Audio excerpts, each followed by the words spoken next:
صلاۃ و سلام علیکہ یا سیدی یا حبیب اللہ۔ اتنے بندے بیٹھے ہیں اور آواز اتنی کم، بڑے افسوس کی بات ہے۔ الصلاۃ و سلام علیکہ یا سیدی یا رسول اللہ۔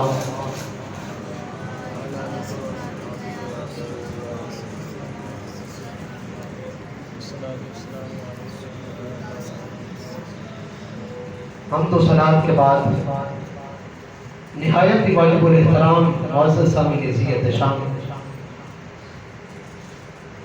جیسا کہ آپ کے علم میں ہے کہ ہم سب حاجی محمد اکرم مرحوم کی احسان ثواب کے لیے جمع ہیں۔ دعائے کہ خلاق عالم ہم سب کی حاضری کو اپنی بارگاہ عالیہ میں شرف قبولیت عطا فرمائے، مرحوم کی بخشش اور مغفرت فرمائے، مرحوم کی قبر کو جنت کے باغوں میں سے ایک باغ بنائے۔ میں انشاءاللہ عزیز آج کی مجلس میں فلسفہ موت کو بیان کروں گا، تو اسی حوالے سے میں نے سورۃ ملک کی آیت نمبر 2 کا جو ابتدائی حصہ ہے میں نے اس کو تلاوت کرنے کا شرف حاصل کیا ہے۔ دعائے کہ خلاق عالم ہم سب کی حاضری کو اپنی بارگاہ عالیہ میں شرف قبولیت عطا فرمائے، خلاق عالم میری زبان پر کلمہ حق جاری فرمائے۔ میرا اللہ قرآن میں ارشاد فرماتا ہے، الذی وہی تو ہے خالق الموت والحیات، جس نے موت اور حیات کو پیدا کیا، جس نے زندگی اور موت کو پیدا کیا۔ کیوں پیدا کیا؟ کہ ایکم احسن عملا، تاکہ وہ تم میں سے دیکھے کہ عمل کے اعتبار سے بہتر کون ہے۔ اس آیت کریمہ کے اندر اللہ رب العزت نے ایک راز رکھا کہ آپ نے سورۃ ملک تلاوت کی بھی ہوگی، بارہا مرتبہ سنی بھی ہوگی، لیکن جو راز اللہ نے اس آیت کے اندر رکھا کبھی آپ نے اس پر غور نہیں کیا ہوگا۔ وہ راز کون سا ہے؟ میرے اللہ نے ارشاد فرمایا، الذی وہی تو ہے خالق الموت والحیات، جس نے موت اور حیات کو پیدا کیا۔ اس آیت کریمہ کے اندر موت پہلے ہے، زندگی بعد میں ہے۔ حالانکہ جو کائنات کا نظام ہے، جو کائنات کا نور ہے، اس کے اندر زندگی پہلے ہے، موت بعد میں ہے۔ بھئی بندہ پیدا ہوگا تبھی اس کو موت آئے گی نا، لیکن اللہ تبارک و تعالیٰ نے قرآن کے اندر یہ ارشاد فرمایا کہ وہی ذات ہے جس نے موت اور زندگی کو پیدا کیا، جس نے موت اور حیات کو پیدا کیا۔ صرف اسی مقام پر نہیں بلکہ قرآن پاک کا پہلا پارہ ترتیب کے اعتبار سے آغاز کیا قرآن کے اندر میرے اللہ نے ارشاد فرمایا، کیف تکفرون باللہ، کیسے تم انکار کر سکتے ہو، وکنتم امواتا، اس حال میں کہ اس نے تم پر موت آئی، وکنتم امواتا فاحیاکم، پھر اس نے تمہیں زندہ کیا۔ ادھر بھی یہی راز ہے، ادھر بھی موت پہلے زندگی بعد میں۔ مولا ہم تو یہی سمجھے تھے کہ زندگی پہلے موت بعد میں۔ یہ کبھی ایسا ہو سکتا ہے کہ اس کے قرآن کا قانون اور ہو، اس کا نظام اور ہو، نہ اس کے قانون میں تضاد ہے نہ اس کے قرآن میں تضاد ہے۔ قانون اور نظام میں کبھی تضاد ہو ہی نہیں سکتا۔ یادا یہ کیا بات ہوئی؟ ہم نے اگر سورۃ ملک کو پڑھا ادھر بھی یہی راز، ادھر زندگی بعد میں، موت پہلے، قرآن پاک کا پہلا پارہ پڑھا ادھر بھی موت پہلے زندگی بعد۔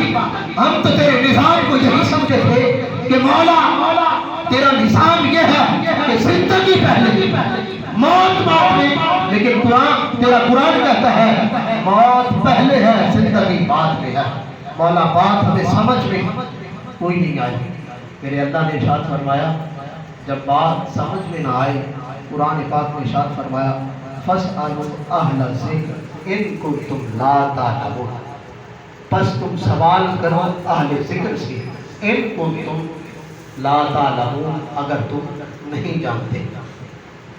مولا اگر کوئی سوال پوچھنا ہو تو علماء سے پوچھا جاتا ہے، کوئی بات پوچھنی ہو مفتیان کرام سے پوچھی جاتی ہے، جو عالم ہو اس سے بات پوچھی جاتی ہے، جو تیرے ذکر والے ہیں وہ ہمیں کیا سمجھائیں گے؟ تو اللہ تبارک و تعالیٰ نے ارشاد فرمایا جب کوئی بندہ علم پڑھتا ہے تو علم کی وجہ سے اس کے اندر تکبر آ جاتا ہے۔ یہ ابلیس تھا نا، اس کے اندر تکبر آ گیا، غرور آ گیا، جس کی وجہ سے اس نے آدم کو سجدہ نہ کیا۔ تو اللہ تبارک و تعالیٰ نے ارشاد فرمایا کہ جو علماء ہیں جب وہ علم حاصل کرتے ہیں الا ماشاء اللہ، تھوڑے سے ہیں جو باعمل ہیں، وگرنہ جو ہے علم تھوڑا بہت حاصل کر لیتا ہے اس کے اندر تکبر آ جاتا ہے، غرور آ جاتا ہے، لیکن جو میرا ذکر کرنے والا ہو، میرا ولی ہو، اس کے اندر کبھی تکبر آ ہی نہیں سکتا۔ تو آئیے چلتے ہیں ولیوں کی بارگاہ میں۔ ولیوں ہمیں سمجھاؤ تو صحیح، اے اللہ کا ذکر کرنے والوں ہمیں سمجھاؤ۔ ہم تو یہی سمجھے تھے زندگی پہلے ہے موت بعد میں ہے، لیکن جب قرآن کو کھول کے دیکھا ادھر موت پہلے ہے زندگی بعد میں ہے۔ ہمیں یہ بات سمجھائیں، سمجھ میں کوئی نہیں آئی۔ تو ولیوں نے سمجھا دیا کہ اللہ نے قرآن کے اندر موت کو اس لیے پہلے رکھا ہے، زندگی کو بعد میں اس لیے رکھا ہے کہ اگر یار اس پار ہونا تو جینے کا مزہ نہیں آتا۔ یہ بات سمجھ میں نہیں آ رہی؟ بھئی یار اگر اس پار ہو، دوسری طرف ہو تو جینے کا مزہ نہیں آتا۔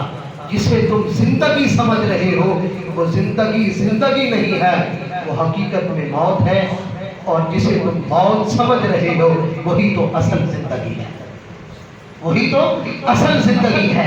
اس لیے اللہ تبارک و تعالیٰ نے قرآن کے اندر پہلے موت کو رکھا، زندگی کو بعد میں۔ جسے تم موت سمجھ رہے ہو وہ موت نہیں ہے، بلکہ وہ موت تمہیں یار سے ملانے آتی ہے۔ کیا کرنے آتی ہے؟ یار سے ملانے آتی ہے، وہی تو اصل زندگی ہے۔ حضرت بلال حبشی رضی اللہ تعالیٰ عنہ، ان کے آخری ایام ہیں، بہت زیادہ بیمار ہیں، علیل ہیں، ظاہری طور پر کمزوری بھی ہے، تو چہرے پر مسکراہٹ ہے۔ تو آپ کی زوجہ نے کہا، آپ کی اہلیہ نے کیا وجہ ہے؟ جب بندہ آخری وقت میں ہوتا ہے سب کچھ بھول جاتا ہے، موت کی وجہ سے وہ اتنا پریشان ہوتا ہے کہ اسے کچھ سوچتا ہی نہیں، لیکن آپ کی زبان پر مسکراہٹ، آپ تو مسکرا رہے ہیں۔ فرمایا یہی موت تو ایک ذریعہ ہے جو مجھے دیدار مصطفیٰ کا ہے۔ تو ولیوں نے ہمیں بتا دیا اے لوگوں جسے تم زندگی سمجھ رہے ہو وہ زندگی زندگی نہیں ہے، وہ موت ہے۔ ہم زندہ ہیں، کوئی بندہ گارنٹی کے ساتھ نہیں کر سکتا، اور ہم یہ بتا بھی نہیں سکتے کہ ہمیں دیدار مصطفیٰ نصیب ہوگا یا نہیں ہوگا، لیکن موت ایک ایسی حقیقت ہے، موت ایک ایسا مرحلہ ہے جو بھی گزرے گا، چھوٹا ہو پھر بھی، بڑا ہو پھر بھی، عورت ہو پھر بھی، مرد ہو پھر بھی، جو بندہ بھی موت کے مرحلے سے گزرے گا ہر ایک بندے کو دیدار مصطفیٰ نصیب ہوگا۔ تو موت مٹانے نہیں آتی، موت تو دیدار مصطفیٰ کرانے آتی ہے۔ موت مٹانے نہیں آتی، موت کملی والے سے ملانے آتی ہے۔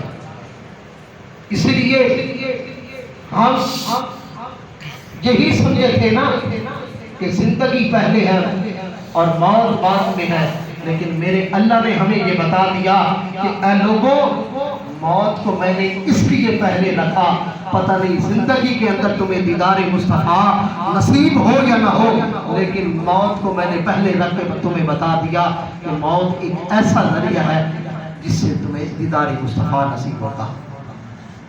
ہم تو سمجھتے ہیں کہ انسان پر موت آئی، بات ختم، کہانی ختم۔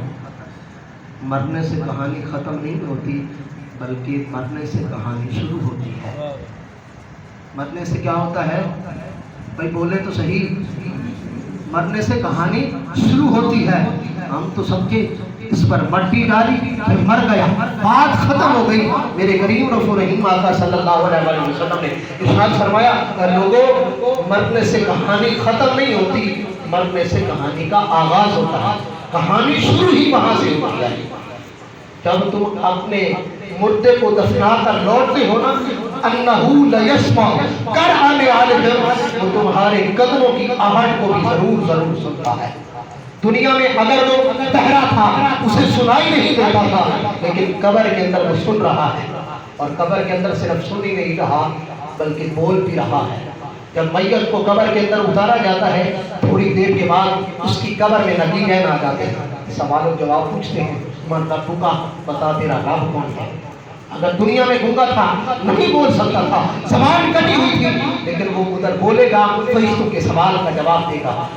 نہ صرف وہ سنے گا، نہ صرف وہ بولے گا، بلکہ نگینین سے پہلے اس کی قبر میں میرے مصطفیٰ بھی جلوہ گر ہوں گے۔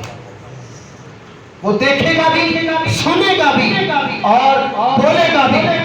یہاں پر حفیظ جلندری نے ایک سوال پیدا کیا کہ اے لوگوں تم تو یہ سمجھتے ہو کہ مرنے سے کہانی ختم ہو گئی ہے۔ حفیظ جلندری کے ذہن میں بھی یہی خیال آیا، جہاں قطرے کو ترسایا گیا ہو وہیں ڈوبا ہوا پایا گیا، جہاں ایک قطرے کو ترسایا گیا ہو وہیں ڈوبا ہوا پایا گیا ہو۔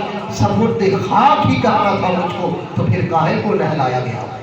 حفیظ جلندری نے کہا زندہ تھا، پانی کی ایک ایک بوند کے لیے ترستا تھا، پانی کے ایک ایک قطرے کے لیے ترستا تھا۔ لوگ آج بھی دنیا میں ایسے لوگ ہیں جو پانی کی ایک ایک بوند کے لیے ترس رہے ہیں۔ آپ گھرپاکر میں چلے جائیں، ریگستان میں چلے جائیں، وہاں پر دیکھیں لوگ پیاس کی وجہ سے مر رہے ہیں، انہیں پانی کی بوند نہیں مل رہی، پانی کے ایک ایک قطرے کے لیے ترس رہے ہیں۔ حفیظ جلندری نے بھی یہی سوال کیا، جہاں قطرے کو ترسایا گیا ہو زندہ تھا، پانی کی ایک ایک بوند کے لیے ترس رہا تھا، جہاں قطرے کو ترسایا گیا ہو وہیں ڈوبا ہوا پایا گیا ہو۔ سفر خاک ہی کرنا تھا مجھ کو تو پھر کاہے کو نہلایا گیا۔ بھئی جب میت کی آخرت کا سفر شروع ہوتا ہے، میت مر جاتا ہے، ہم سب سے پہلے اسے کیا کرواتے ہیں؟ ہم اسے غسل کرواتے ہیں۔ حفیظ جلندری نے بھی کہا جہاں قطرے کو ترسایا گیا ہو وہیں ڈوبا ہوا پایا گیا ہو، سپرد خاک ہی کرنا تھا مجھ کو تو پھر کاہے کو نہلایا گیا۔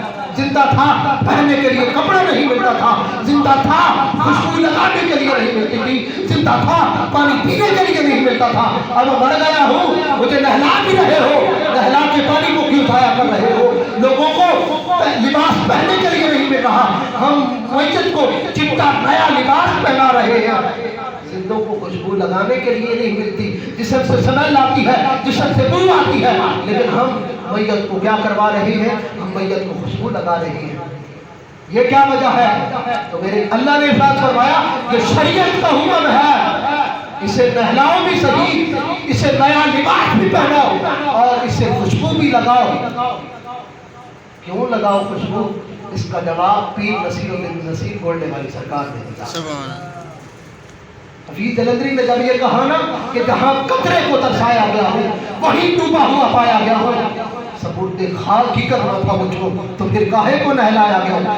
تو پیر نصیر الدین نصیر گولڈے والی سرکار رحمت اللہ تعالی نے حفیظ جلندری کو جواب دیا، میں تجھے بتاتا ہوں کہ تجھے غسل کیوں کروایا، میں تجھے بتاتا ہوں کہ تجھے چٹا نیا لباس کیوں پہنایا، میں تجھے بتاتا ہوں کہ تجھے خوشبو کیوں لگائی، کہ نظر عالم پاکیز کی پڑے ان پر مسافران لحد اس لیے نہا کے چلے، اور نصیر ان کے سوا کون ہے رسول ایسا جو بخشوانے کو آئے تو اتوا کے سکے۔ سبحان اللہ۔